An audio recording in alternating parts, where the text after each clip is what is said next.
Side 2 colour படங்கள் சினிமாவும் sensor அரசியலும். எந்த படம் பொங்கலுக்கு ரிலீஸ்ங்கிற எதிர்பார்ப்பு மாறி பொங்கல் படங்களுக்கு சென்சார் சர்டிபிகேட் கிடைச்சாச்சாங்கிற எதிர்பார்ப்பை எகிற வச்சிருக்கு இந்த பொங்கலுக்கான படங்கள்.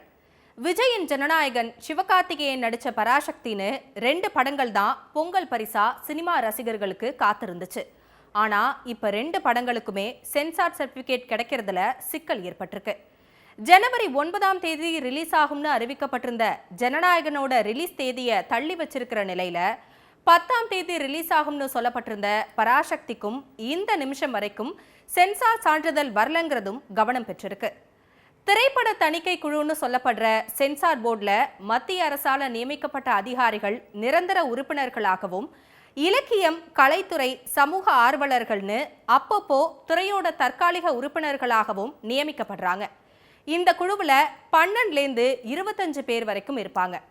1952 இயற்றப்பட்ட சினிமாட்டோகிராஃப் சட்டம் 1983 திருத்தப்பட்டு இப்போ வரைக்கும் அதுதான் திரைப்பட தணிக்கை வாரியத்துக்கான சட்டமா நீடிச்சிருக்கு. சென்சார் போர்டு சட்டப்படி தான் ஒரு படத்துக்கான சான்றிதழ் வழங்கப்படுதா? ஒவ்வொரு நடிகரோட பின்புலத்தையும் கதையையும் பார்த்து அரசியல் பின்னணியோட சென்சார் மறுக்கப்படுதா? இதையெல்லாம் தான் இந்த ஸ்பாட்லைட்ல பார்க்க போறோம். விஜய் தன்னோட கடைசி படம்னு அறிவிச்ச ஜனநாயகன் படத்தோட ரிலீஸ் தேதி குறிப்பிடாம தள்ளி வச்சிருக்கு அதோட தயாரிப்பு நிறுவனம். ஜனவரி 9ஆம் தேதி படத்தை வெளியிட திட்டமிட்டிருந்த நிலையில தணிக்கை சான்றிதழ் கிடைக்காததால படம் வெளிவரதுல சிக்கல் ஏற்பட்டிருக்கு. கடந்த ஆண்டு அக்டோபர் மாசமே படத்தை வெளியிட திட்டமிட்டிருந்த நிலையில OTT வெளியீடு காரணமா ஜனவரிக்கு வெளியிட்ட தள்ளி போட்டாங்க. படத்துக்கு தணிக்கை சான்றிதழ் கேட்டு கடந்த வருஷம் டிசம்பர் 18ஆம் தேதி விண்ணப்பிக்கப்பட்டதாகவும் படத்தை பார்த்த சென்சார் போர்டு படத்துல சில திருத்தங்களை மேற்கொள்ள உத்தரவிட்டதாகவும் சொல்லப்பட்டிருக்கு. படத்துல திருத்தங்கள் மேற்கொள்ளப்பட்டு டிசம்பர் 24ஆம் தேதி மீண்டும் சமர்ப்பிக்கப்பட்டதை தொடர்ந்து படத்துக்கு UA சான்றிதழ் வழங்கப்படும்னு சொல்லப்பட்டதாகவும், ஆனா திடீர்னு ஜனவரி 5ஆம் தேதி படம் மறு ஆய்வு கமிட்டிக்கு அனுப்பப்பட்டிருக்கிறதா மின்னஞ்சல் மூலமா சென்சார் போர்டு தெரிவிச்சதா பட தயாரிப்பு நிறுவனம் சொல்லியிருக்கு. இந்த நிலையில சான்றிதழ் கேட்டு நீதிமன்றத்துல வழக்கு போட்டது தயாரிப்பு நிறுவனம். படத்தை பார்த்த தணிக்கை குழுவை சேர்ந்த அதிகாரி ஒருவர் படத்துல இந்து மத உணர்வுகள் புண்படுத்தப்பட்டிருக்கிறதா தெரிவிச்சதால படம் மறு ஆய்வு குழுவுக்கு அனுப்பப்பட்டிருக்கிறதா தணிக்கை வாரியம் கோர்ட்டில் தெரிவிச்சிருக்கு. குறித்த தேதியில வெளியாகாம இருந்தா பெருத்த நஷ்டம் ஏற்படும்னு தயாரிப்பு நிறுவனம் கோர்ட்ல முறையிட அனைத்தும் விதிமுறைப்படி நடக்கிறதாவும் தணிக்கை சான்றிதழுக்கு காலக்கெடு விதிக்க முடியாதுன்னும் தணிக்கை வாரியம் பதில் சொல்லியிருக்கு. படத்துல பாதுகாப்புத்துறை சம்பந்தமான காட்சிகள் இருக்கிறதால சம்பந்தப்பட்ட நபர்களுக்கு படத்தை காட்டி கருத்து கேட்டு சான்றிதழ் கொடுக்க 4 வார காலம் ஆகும்னு வாரியம் தெரிவிச்சிருக்கு. ஆனா படத்தை பார்த்த 5 அதிகாரிகள்ல ஒருத்தர் மட்டுமே ஆட்சேபனை தெரிவிச்சிருக்கிறதால பெரும்பான்மை கருத்தை ஏற்கணும்னு தயாரிப்பு நிறுவனம் வாதிட்டது கவனம் பெறுது. சென்சார் பிரச்சனைங்கிறது தமிழ் சினிமாவில் பல காலமா தொடர்ந்துட்டு வர பிரச்சனையா இருக்கு. அதை பத்தி பார்க்க வேண்டியதும் இங்க அவசியமாகுது.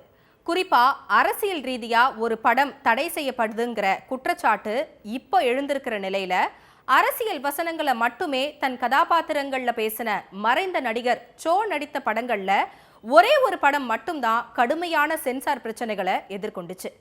1987 அவர் நடிச்ச காணி நிலம் வேண்டும்ங்கிற படத்துல அவர் அமைச்சராகவும் எதிர்கட்சி தலைவராகவும் நடிச்சிருப்பாரு. அப்போதைய தமிழக அரசியலை சோ பகிரங்கமா விமர்சிச்சு நடிச்சிருந்த நிலையில படத்துக்கு சென்சார் மறுக்கப்பட்டுச்சு. நீதிமன்றத்துல மேல்முறையீடு செய்யப்பட்டு மும்பையில அந்த படம் சென்சார் செய்யப்பட்டுச்சு. ஆனாலும் 18 கட்டுகளோட தான் படம் வெளியாச்சு. ஆனா அந்த படம் எதிர்பார்த்த அளவுக்கு பேசப்படல. அடுத்து ராஜீவ்காந்தி படுகொலையை மையமா வச்சு இயக்குனர் செல்வமணி 1992 எடுத்த குற்றப்பத்திரிகைங்கிற படம் சென்சார் பிரச்சனையில மாட்டி 15 வருஷத்துக்கு பிறகு 2007 தான் வெளியாச்சு.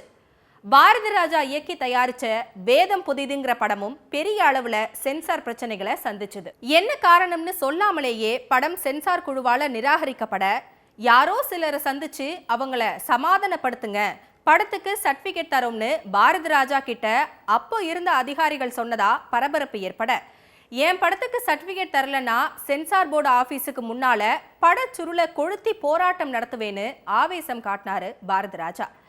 அடுத்து அப்போதைய முதல்வர் எம்ஜிஆர் தலையீட்டால தனக்கு சான்றிதழ் கிடைச்சதா பாரதி ராஜா அந்த படத்தை பத்தி குறிப்பிட்டதும் கவனம் பெறுது. முழுக்க முழுக்க தணிக்கை விதிகளுக்கு உட்பட்டு தான் ஜனநாயகனும் பராசக்தியும் பார்க்கப்படுதுன்னு சென்சார் போர்டு சொன்னாலும் இந்த சினிமா சென்சாருக்குள்ள தமிழ்நாட்டோட தேர்தல் அரசியலும் அடங்கியிருக்குன்னு கட்சிகளோட கமெண்டுகள் பேச வச்சிருக்கு. விஜய்க்கு ஆதரவாகவும் திமுகவை விமர்சிச்சும் பேசுற காங்கிரஸ் பிரமுகர்களான மாணிக்கம் தாக்கூரும் பிரவீன் சக்கரவர்த்தியும் மத்திய பாஜக அரசுக்கு எதிராகவும் விஜய்க்கு ஆதரவாகவும் ஜனநாயகன்ல கருத்து சொல்ல, ஜோதிமணி எம்பி கிறிஸ் ஜோடங்கர் மாதிரியானவங்க அமலாக்கத்துறை சிபிஐன்னு எதிர்கட்சிகளை பழிவாங்கின பாஜக இப்போ சென்சார் போர்டையும் அரசியலுக்காக பயன்படுத்துதுன்னு குற்றம் சாட்டுறாங்க. இன்னொரு பக்கம் மொழி போராட்டத்தை பின்னணியா கொண்ட பராசக்திக்கும் சென்சார் முட்டுக்கட்டை போடுறதுனால தமிழக சட்டமன்ற தேர்தலில் திமுகவோட பிரச்சாரமா குறிப்பா இளைஞர்கள் மத்தியில பராசக்தியோட மொழி போர் ஊடுருவிடக் கூடாதுங்கிறதுல மத்திய அரசு கவனம் செலுத்துதாங்கிற விமர்சனங்களும் எழ துவங்கியிருக்கு. ஒரு திரைப்படம் அரசியல் பேசலாம், அது எந்த அளவுக்கு பேசலாம்ங்கிற விதிகளுக்கு உட்பட்டு இருக்கணும்னு சொல்ற அதே நேரத்துல சினிமாவை சினிமாவா பார்க்காம அதையும் அரசியல் கண்ணோட்டத்தோட பார்த்து சென்சார் மூலமா சிக்கலை கொடுக்கறது ஏத்துக்க முடியாதுங்கிற வாதங்களும் முன்வைக்கப்படுது.